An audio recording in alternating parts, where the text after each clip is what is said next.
Welcome back to my channel, Glam Fam. My name is Gigi, and today I'm really struggling with this voiceover. So let's try to knock this out. Guys, you know what I'm talking about. When you do something over and over and over again, but once or twice, it just kicks your butt for whatever reason. This voiceover, I think if I just admit it and come clean and say, hey guys, this is like my 5th try to start this voiceover, that you're gonna laugh with me and it's gonna settle me down and I'm gonna get through this. So let's go ahead and talk about what we're creating today. If you're new to the channel, I am a nail artist enthusiast. My goal here is to share my journey with you, hopefully making both of us better creators. And today we're going to create something earthy and tribal and beautiful. Every human on this planet comes from a tribal place. And I think that sort of aesthetic calls to all of us at some point or another. And in the last couple weeks, I've seen it everywhere. Tattoos, nails, clothes, art, just tribal stuff has been everywhere for me. So I thought, that style is calling my name, so I'm gonna work with it. And I decided, instead of just doing like the black and tan or black and white situation, to really go with some earthy colors. The base on all of the nails we're doing the tribal patterns on is that sort of greeny kind of tan. It's almost a green color, it's almost a tan color, kind of khaki. I guess you'd call it khaki. Excuse me, oh my goodness, with my throat today. And then on top of that, we're coming in with this really pretty deep green, almost a foresty green, but kind of an army foresty green, if that makes any sense. It does not make any sense. And then I'm also going to bring some orange into this look. I think that all 3 of these colors perfectly complement each other. You could also sort of do a safari look with this situation. I'm not sure you'd add the orange, but you know, why not? I say why not? There are so many different types of tribal patterns that you can use, and I did not model mine on any specific look in particular. Just whatever called my soul or spirit or energy, whatever it was that the brush wanted to do and my energy wanted to create, I just let that happen. We've got a lot of triangle-y shapes and a lot of sort of wedge shapes, I guess you would say, because they're almost wavy sort of shapes, almost like a wave, but not quite. So and I like the little half rounds or quarter round shapes as well.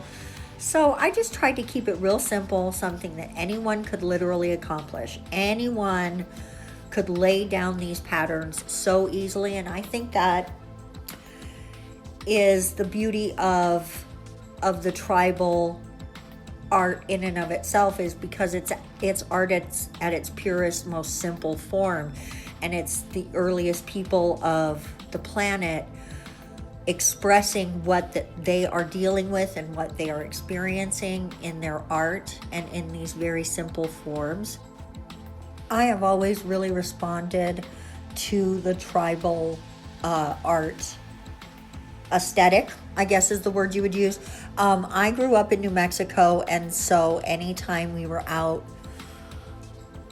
in the not populated areas that we lived near, we would find petroglyphs everywhere and lots of tribal art, and all of the tribes that lived near us sold art and pottery and jewelry, and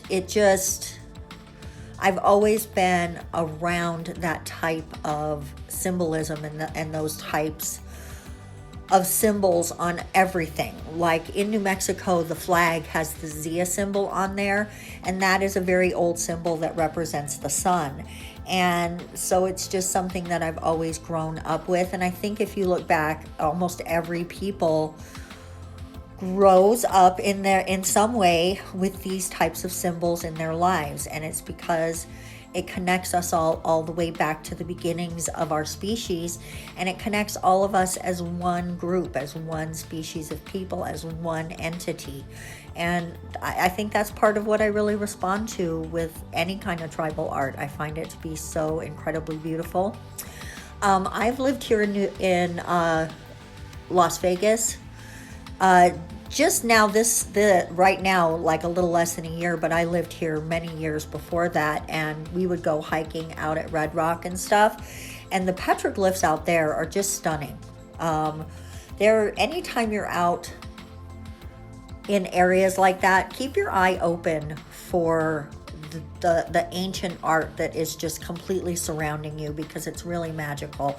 It gives you that feeling of connection to the people who came so long ago, so far before us. And I love that connection feeling. As you can see, while I was rambling, I started adding some gold. We're gonna add some dots here. I've put some gold on top of the green, because that gives it almost the look that the green is outlining the gold, and I really like that look. But instead of working with the black, we went on ahead and just did it with a green outline. So I really like that look. And then we're gonna go ahead and flip that and do green on top of the orange to give sort of an orange outline. Now you could just do the outline. You could lay down the green and then do the outline. I wasn't sure where I was going with everything, so I just started laying down shapes and then adding things as it felt like it went together to me. And I'm super happy with how everything turned out. This does take a lot of little brushes, but you know, it's totally worth it. It's totally worth it. And we're just gonna keep doing all of the adding, bringing in different colors, or different combinations of the colors rather, because there's really only the 4 colors: the gold, the orange, the green, and then the khaki. But honestly, I feel like I would be super interested in seeing a completely different color combination, not even trying to, stay in the tribal color themes, just really go crazy with it, like maybe all purples or all pinks or all blues, or maybe just rainbow colors. I think that might be pretty interesting. Maybe I should try to put something together that might be kind of fun. Let me know in the comment section if you'd like to see something like that. Now we are adding just the tiniest bit of gold all by itself, just because I really can't get enough of it. I think this gold is gorgeous. Everything we're working with today is LanFo except that gold, which is Modelones. Their gold and silver polish like this is really nice. I actually love working with it. It stays where you want it to stay. It makes dots clearly, very cute. I didn't like those dots, so we're gonna take them off. Now guys, I did want to tell you, I did not do a ton of curing here. I just would lay down the shapes and then cure them. But if you wanted to cure each individual shape that you like to make sure that you didn't mess them up, just do that. Don't even think twice about it. Go ahead and do it. I just would lay down all the shapes like I have right here, and then come in with the next color like I am now with the gold, and the other colors on top of the colors that, like we're gonna put green on top of those pretty orange bits. But you don't have to do it that way. If you feel like you're afraid you're going to mess something up, or you feel like your polish is running too much, at least you can flash cure in between each one depending on how thick your layers are. But like I was doing pretty thick layers to get the color payoff I wanted, so I went on ahead and did full cures and not any flashing in between. So each layer, like I have not cured this layer at all yet. I'm still just continuing on. Somebody's car alarm was going off for a second. I thought maybe it was mine. I was gonna run out there and see, but it went off. And then just one more little swoosh there for funsies. Why not? Just a little fun. A little extra swoosh and some more. I think I need a little more right there. It wasn't enough. There we go. Couple dots. Just a couple dots. Why not?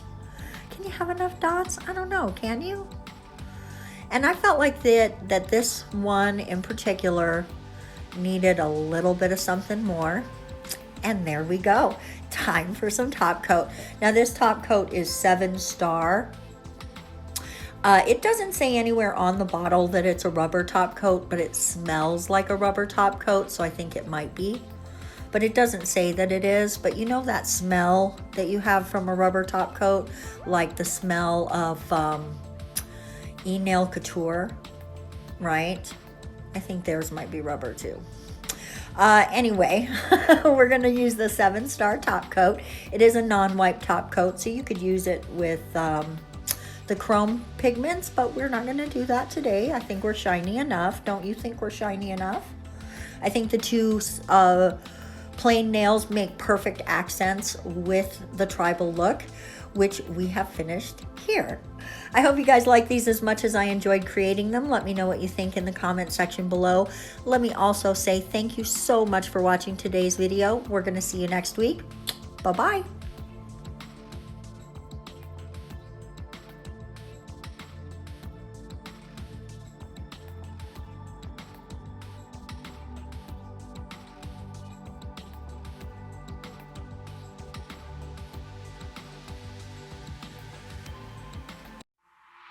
Bye.